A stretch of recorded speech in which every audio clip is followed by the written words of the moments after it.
মানব ইতিহাসের শুরু থেকে যুদ্ধ যেন নির্মম এক সত্য। কোনো সভ্যতা কিংবা জাতি এটিকে এড়িয়ে চলতে পেরেছিল কিনা সেটা বলা মুশকিল। মানব ইতিহাসে অসংখ্য ছোট বড় যুদ্ধ সংঘটিত হয়েছে। এসব যুদ্ধে কিছু দেশ ও জাতি সম্পূর্ণভাবে ধ্বংস হয়ে গিয়েছিল, আবার কিছু যুদ্ধ শতাব্দীর পর শতাব্দী ধরে চলেছিল। সম্প্রতি মানব ইতিহাসের সবচেয়ে দীর্ঘ সময় ধরে চলা যুদ্ধগুলোর তালিকা করেছে ওয়ার্ল্ড অ্যাটলাস ও ব্রিটানিকা।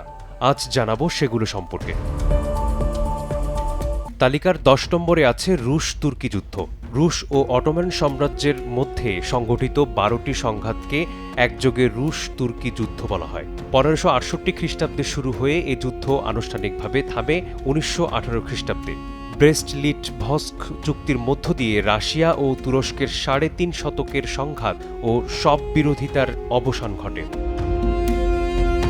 তালিকার ৯ আছে মরক্কো পর্তুগাল যুদ্ধ। পর্তুগালের সম্রাট ও মরক্কোর রাজাদের মধ্যে ধারাবাহিক সংঘাতের সূচনা হয়েছিল ১৪১৫ খ্রিস্টাব্দে, যা শেষ হয় ১৭৬৯ খ্রিস্টাব্দে। প্রায় ৩৫৪ বছর ধরে একের পর এক সংঘাতে জড়ায় দুই পক্ষ।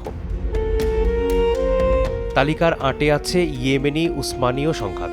ইয়েমেন ও উসমানীয় শাসকদের এ সংঘাত চলেছিল ৩৭৩ বছর, যা ১৫৩৮ সালে শুরু হয়ে ১৯১১ সালে শেষ হয়। পুরো আরব উপদ্বীপে সাম্রাজ্য বিস্তারের আকাঙ্ক্ষায় থাকা উসমানীয় শাসকদের সঙ্গে সংঘর্ষ বাধে ইয়েমেনের শাসকদের। ফলাফল শতকের পর শতক ধরে সংঘাত। পরে উসমানীয়দের অধীনে ইয়েমেনকে স্বায়ত্তশাসন দিয়ে এক চুক্তিতে ১৯১১ সালে এই সংঘাত থামে। ইতিহাসের অন্যতম প্রভাব বিস্তারকারী যুদ্ধগুলোর একটি আরব বাইজেন্টাইন যুদ্ধ, যা তালিকার ৭ নম্বরে আছে।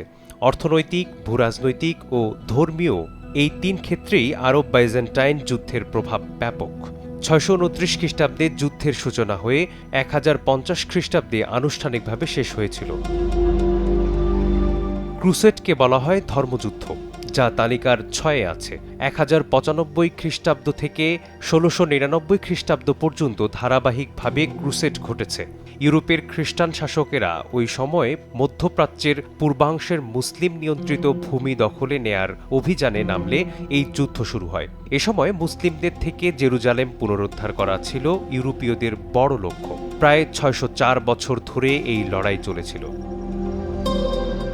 বাইজেন্টাইন বুলগেরীয় যুদ্ধ তালিকার ৫ নম্বরে আছে, যা বাইজেন্টাইন বা পূর্ব রোমান সাম্রাজ্য ও বুলগেরিয়ার মধ্যে হয়েছিল। ৬৮০ খ্রিস্টাব্দে শুরু হওয়া যুদ্ধ ১৩৫৫ খ্রিস্টাব্দে এসে শেষ হয়। দিনপঞ্জির পাতায় সময়টা ৬৭৫ বছর। যদিও অল্প সময়ের মধ্যে অটোমান সাম্রাজ্যের উত্থানে বাইজেন্টাইন ও বুলগেরিয়া উভয় সাম্রাজ্যের অবসান হয়। তালিকার ৪-এ আছে বিশ্বের প্রাচীন দুই প্রতাপশালী সাম্রাজ্যের যুদ্ধ, যা রোমান পার্সিয়ান যুদ্ধ নামে পরিচিত। এই দুই সাম্রাজ্য ৬৮১ বছর ধরে একে অপরের সঙ্গে যুদ্ধে লিপ্ত ছিল। যুদ্ধের সূচনা হয় ৫৪ খ্রিস্টপূর্বাব্দে, যার আনুষ্ঠানিক সমাপ্তি ঘটে ৬২৮ খ্রিস্টাব্দে। তালিকার ৩-এ আছে অ্যাংলো ফরাসি যুদ্ধ। ১১০৯ খ্রিস্টাব্দে শুরু হওয়া রক্তক্ষয়ী এই যুদ্ধ ১৮১৫ সালে নেপোলিয়নের দ্বিতীয় পরাজয়ের মধ্য দিয়ে শেষ হয়। সেই হিসাবে এই যুদ্ধ ৭০৬ বছর ৫ মাসের কিছু বেশি সময় ধরে চলেছে। এই তালিকার ২-এ জায়গা করে নিয়েছে রোমান জার্মান যুদ্ধ। প্রাচীন ইউরোপের ভূখণ্ডে দীর্ঘমেয়াদে প্রভাব বিস্তার করা যুদ্ধগুলোর একটি রোমান জার্মান যুদ্ধ। দুই প্রভাবশালী সভ্যতার মধ্যকার এ যুদ্ধ শুরু হয় ১১৩ খ্রিস্টপূর্বাব্দে, শেষ হয় ৫৯৬ খ্রিস্টাব্দে। পশ্চিম রোমান সাম্রাজ্যের পতনের মধ্য দিয়ে চূড়ান্তভাবে শেষ হওয়া এ যুদ্ধ চলেছিল প্রায় ৭০৮ বছর। ইতিহাসে এটাই সবচেয়ে বেশি সময় ধরে চলা যুদ্ধ, যা রিকনকুয়েস্টা নামে পরিচিত। ইউরোপের স্পেন ও পর্তুগালের যোদ্ধাদের সঙ্গে তৎকালীন আইবেরীয় উপদ্বীপের মুসলিম যোদ্ধাদের মধ্যে এ যুদ্ধ হয়েছিল।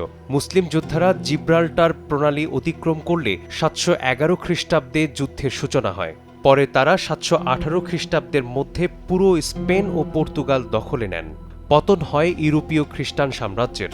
পরে ১১ শতকের দিকে খ্রিস্টানরা আবারও শক্তিশালী হতে শুরু করে। শেষ পর্যন্ত ১৪৯২ খ্রিস্টাব্দে কয়েক শতকের এই যুদ্ধের সমাপ্তি হয়, যা টানা ৭৮১ বছর ধরে চলেছিল। মিসবাহুল আলিফ, সময় সংবাদ।